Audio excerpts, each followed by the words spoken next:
kids can't even make a failure of a failure," the in-laws said in unison, stabbing me in the heart. "Right?" Vincent agreed with the in-laws. I bit my lip and endured this unbearable situation. The in-laws looked at me with a face still eager to complain, laughing vulgarly and loudly. But immediately after, Vincent couldn't hold back his laughter. As Vincent burst out laughing, all the relatives gathered, burst into laughter.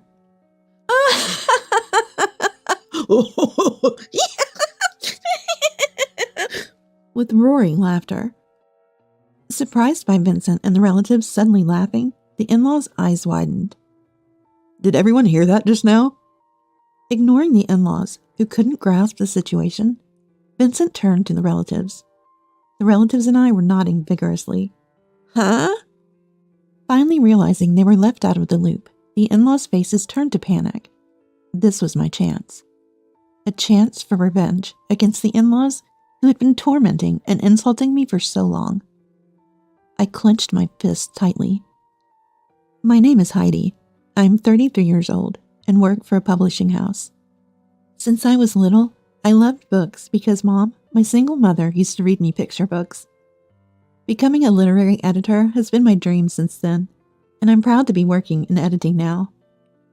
I've been working at the same company since graduating from college, starting in sales and magazine assignments, and finally moving to literary editing 3 years ago. However, at first, I had no idea what to do in literary editing. Unlike sales or magazine editing, I was unable to make accurate judgments in literary editing. It was Vincent, my husband and colleague in literary editing, who reached out to me then. Vincent was in his 5th year of literary editing and taught me everything I didn't understand. He was very kind to his subordinates and meticulous in his work. He took on the disliked task of training newcomers out of his kindness. Vincent and I began to spend more time together. Our distance inevitably closed. When Vincent invited me to dinner under the guise of work consultation, we ended up enjoying drinks and getting drunk together. We started meeting more in private, and eventually, Vincent confessed his feelings to me. Feeling the same, I joyfully accepted, and we began dating. A year later, Vincent proposed, and we happily became husband and wife. Even after marrying Vincent, I didn't quit my job. Editing is a very busy job, often working late into the night. Though we start work a bit later in the morning, the hours are still overwhelmingly long compared to other jobs. At first, my mother, living far away, was worried, but when I told her I loved editing, she supported me, saying, "If you love it that much, continue even after marriage or having kids." Vincent, understanding the same work, "If it's the same job, I understand, and it's okay." He also encouraged me. That's why I didn't quit after marriage and still work in literary editing with Vincent. I was so happy to have a family with a kind person with the same interests. Little did I know what married life had in store. It all started with a phone call. A month after our marriage, I returned home earlier than Vincent and was preparing dinner when my mobile phone rang. Wondering who it could be, I saw an unfamiliar number. I hesitantly pressed the call button. "Hello?" "Ah, Heidi. Finally you answered. I thought you wouldn't pick up." I frowned for a moment at the sound of my mother-in-law Cassandra's husky voice. My in-laws lived in a town about 3 miles from our house, relatively close by. Since my mother lived in a remote area, I thought of relying on my in-laws if needed. "I've been calling you several times, and you didn't answer." "Ah, I'm sorry about that. I had a habit of setting my mobile phone to silent mode as soon as I got home, so I didn't notice Cassandra's multiple calls. I had only met Cassandra twice before our wedding. During the greeting and the family meetup, and both times she looked at me sternly, as if grading me. That's why I reflectively became uncomfortable around Cassandra and had no interaction with her until today. Apart from that, Heidi, do you know about that super popular cake shop near your house?" "Cake? Oh, the one on TV, right?" "Yes, exactly. Get a cake from there right now and bring it to me." "Right now?" I looked at the clock as Cassandra said this. It was 9:12 p.m. Cake shops aren't open at this time. And if she wanted cake, Why didn't she just go herself tomorrow? Why ask me? I mean, the cake shop is probably closed now. I can go tomorrow, but I have work, so I can't promise anything. While I was thinking about my schedule for tomorrow, Cassandra accused me of being stingy. My legs are bad. That's why I'm asking you. Can't you do a favor for me? Taken aback by Cassandra's sudden stern tone, I stumbled over my words. This was my first real conversation with Cassandra. I didn't know she was the type to command others like this. I can try tomorrow. Just please not today. Huh? Fine. I'll let it slide because you're Vincent's wife. Buy the cake as soon as the shop opens tomorrow. After saying what she wanted, Cassandra roughly hung up. What's with her? Coming home tired from work, I was further drained by Cassandra's unreasonable demand. But well, if it was just buying a cake tomorrow. I resigned myself to the task and had dinner in our still lovely, newlywed atmosphere when Vincent returned an hour later. The next day, I left home an hour earlier than usual. You leaving already? Yes, I'm a bit swamped at work today. Okay, have a good day. Not wanting to worry Vincent, I lied a little. He saw me off without suspicion. I bought the most popular cake from the shop as Cassandra instructed and delivered it to her house. Oh, you're late. Did you oversleep? Despite me bringing the cake, Cassandra teased me. I was stunned by her nerve. No, I went right when they opened. Sorry for being late. Stop. Don't show me such a depressing face first thing in the morning. I'll graciously accept this then. Without a thank you, Cassandra just took the cake and tried to go inside. I stopped her. Wait. The money for it? Money? There is none. It's fine. You're working and earning, aren't you? Cassandra dismissed my request and slammed the door. I stood there dazed for a while. The cost of the cake wasn't much.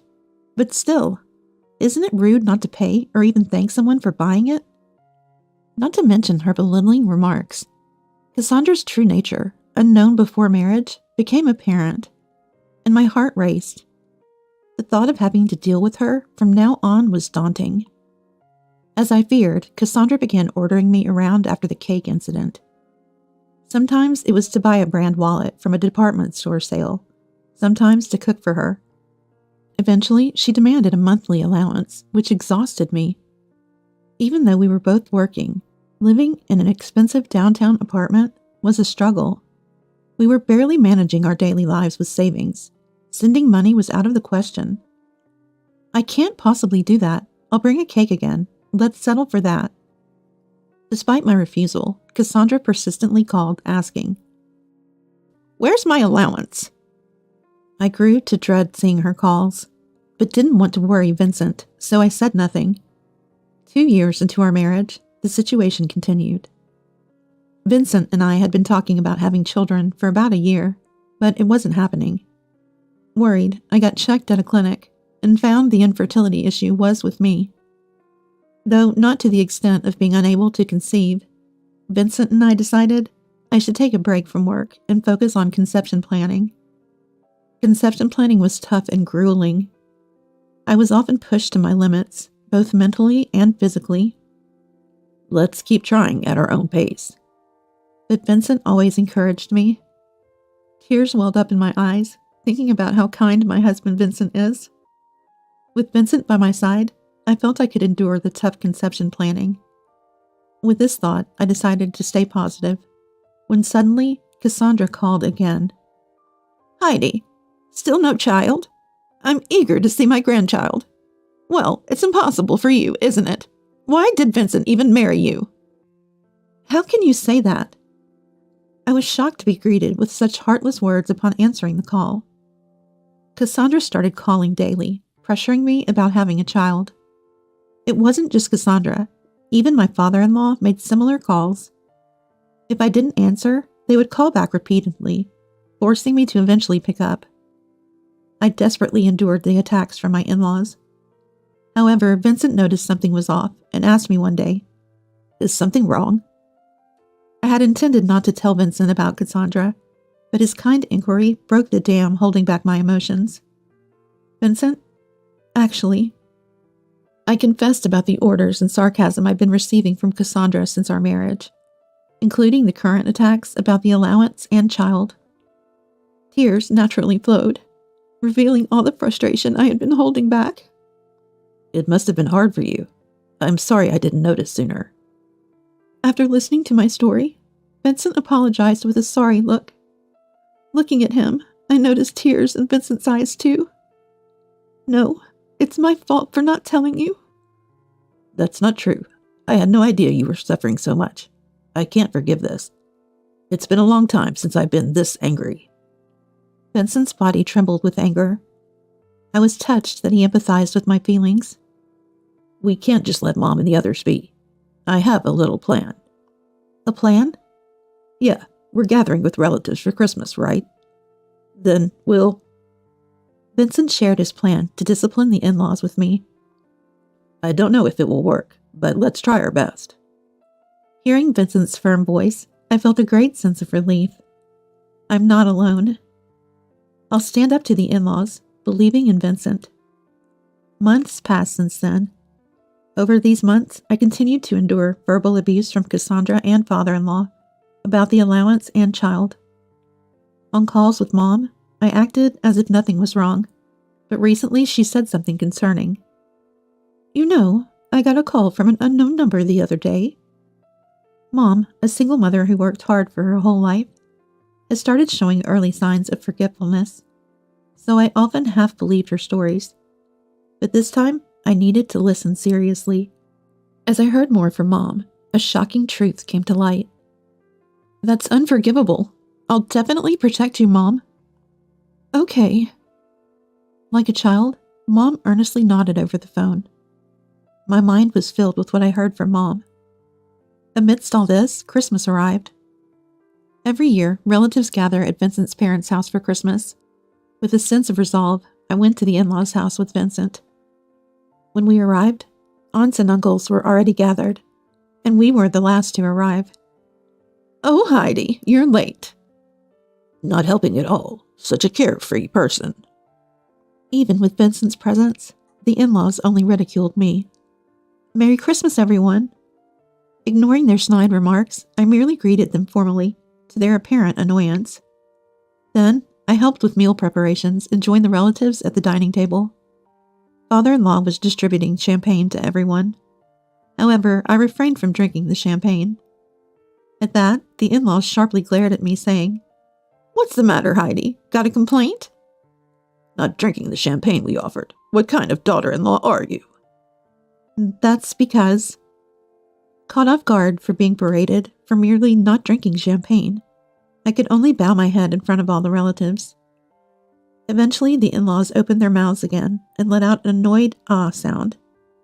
You can't even have children. A complete failure. The in-laws' united accusation pierced my heart. That's right. Vincent also agreed with the in-laws. In this unbearable situation, I bit my lip and endured. The in-laws looked at me with a face eager to complain more, laughing vulgarly and loudly. But just then, Vincent couldn't hold back his laughter. As Vincent burst out laughing, all the relatives gathered burst into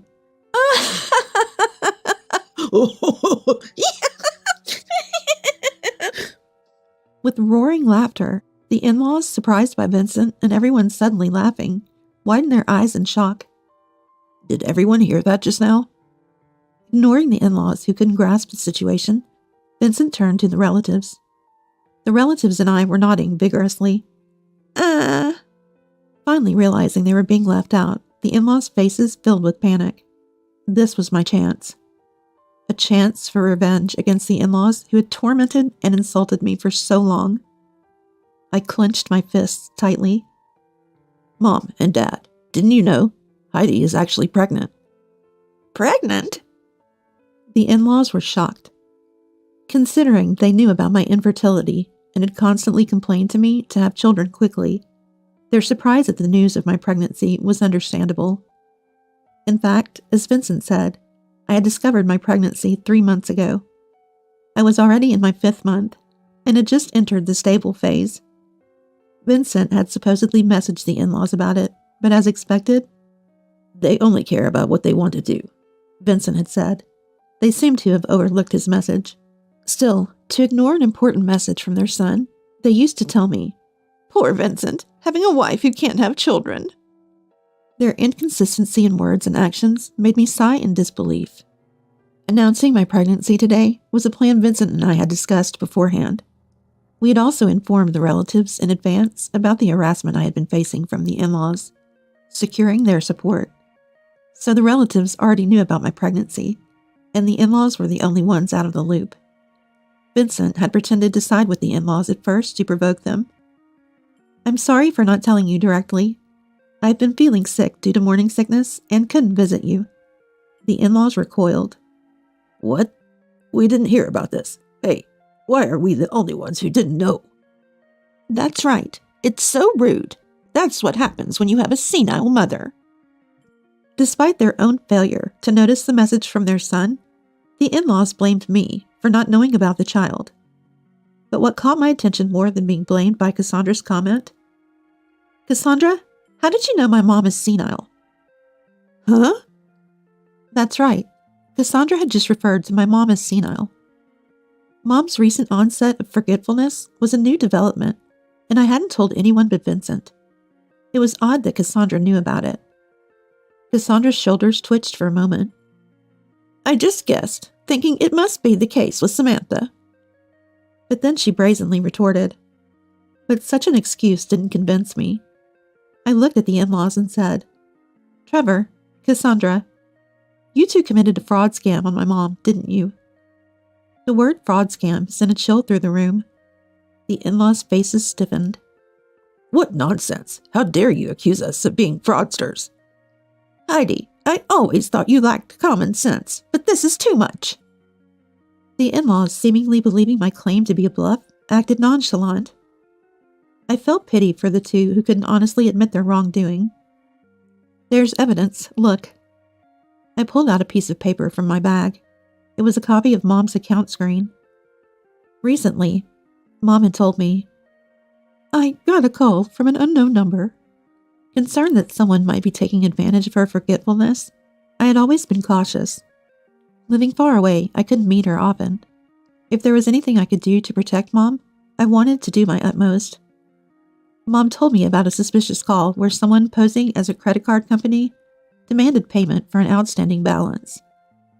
Mom, whose judgment is impaired, believed there was an unpaid balance and transferred the money to the account provided. It wasn't just $10 or $100. It was a whopping $3,000. I begged Mom to send me the account screen from that time immediately. When I saw the account screen Mom sent, I felt dizzy. The recipient of the transfer was simply listed as Cassandra Nelson. Cassandra's name. Mom, in her confusion, had not realized the recipient was Cassandra and had transferred the money. "Even after seeing this, do you still say you didn't commit fraud?" Mom said she was asked to pay an outstanding balance by the credit card company. "But it's strange that the transfer was to Cassandra, isn't it?" My words left the relatives shocked. The in-laws were trembling. It seems I hit the nail on the head. They were panicking, having been called out for fraud. "So what? It's Samantha's fault for being deceived." "Don't get so emotional over a one-time fraud." Even now, the in-laws refused to admit their guilt. As I was about to speak again, Vincent interjected. "It's not a one-time thing. Dad, Mom, you've committed fraud scams multiple times, haven't you?" "Sorry, but I checked your mobile phones earlier. There were traces of calls to numerous unregistered numbers. Dozens in a day. It's not normal to call unregistered numbers that much. That's proof it wasn't just once. And," Vincent continued, "I got a debt collection notice from an unknown company. I was surprised when I looked into it. Turns out, I'm listed as a guarantor for Mom and Dad's debts." "Making your son a guarantor? What were you thinking, Mom and Dad?" "You must have been splurging on luxury brands or gambling. That's why you turned to fraud when you ran out of money, right?" "That's..." It seemed Vincent's words struck true, and the in-laws looked uncomfortable. "And you've been calling Heidi repeatedly, harassing her for allowances, right? Was that to pay off your debts? Do you realize how much pain Heidi has been through because of you?" Vincent's voice trembled with anger. I thought of all the mistreatment I had endured from the in-laws, and tears naturally flowed. Just a little more, and I could release all my pent-up frustration towards the in-laws. I bit my lip hard. "That's because I wanted to get along with Heidi." Cassandra desperately tried to cover up, but it didn't work on me. "I bought and delivered various things you wanted, saying your legs were bad, but that was a lie, right? I was surprised to see you today without any sign of discomfort." Cassandra's body trembled again. Vincent, seizing the opportunity to counterattack, said, "I'm fed up with Mom and Dad's lies, making Heidi run errands and mocking her. Enough is enough. We're cutting ties with you. Apologizing now is too late, and I'll be reporting the fraud to the police." Vincent's strong words left the in-laws wide-eyed. It was the first time I'd seen the usually calm and kind Vincent show such anger. It must have been a shock for the in-laws, too. "Wait, Vincent, what are you saying about the police?" "That's right, aren't we family?" The in-laws desperately clung to Vincent. "No, people who hurt my loved ones and commit crimes aren't my family." But he resolutely cut them off. The in-laws slumped to the floor, but after receiving cold glares from their relatives, they finally left the house. They probably won't come back today. "Sorry for ruining Christmas, everyone. Merry Christmas!" Vincent raised his voice cheerfully, and the Christmas dinner began. We didn't talk about the in-laws anymore and enjoyed the dinner with everyone. As promised, we reported the in-laws to the police and they were easily arrested. Their sentence is still to be determined. I hope they receive a fitting punishment for the harassment they've done, including to me. The in-laws' debts amounted to about $30,000. From gambling and buying luxury items, they had no room for sympathy. They had borrowed money from neighbors, too, and when I heard their stories, I was fed up. We apologized on behalf of the in-laws and paid off their debts by selling their house. That was the end of our involvement with them. I took maternity leave, and Vincent was transferred. Moving away from the in-laws was a good opportunity. Thinking about starting a new life with our child made me excited. A year after the baby was born, I heard about the in-laws from relatives. They were sentenced to 2 years in prison with probation. Now in their probation period, they lost their house to repay debts and are living in a motel while working part-time jobs. There's no sympathy for people who deceived others and stole money. They should work hard and reflect on their actions during their upcoming prison time. Vincent, our child, and I were spending happy days together. Never again will we hear from the in-laws. We laughed together, building our new family home.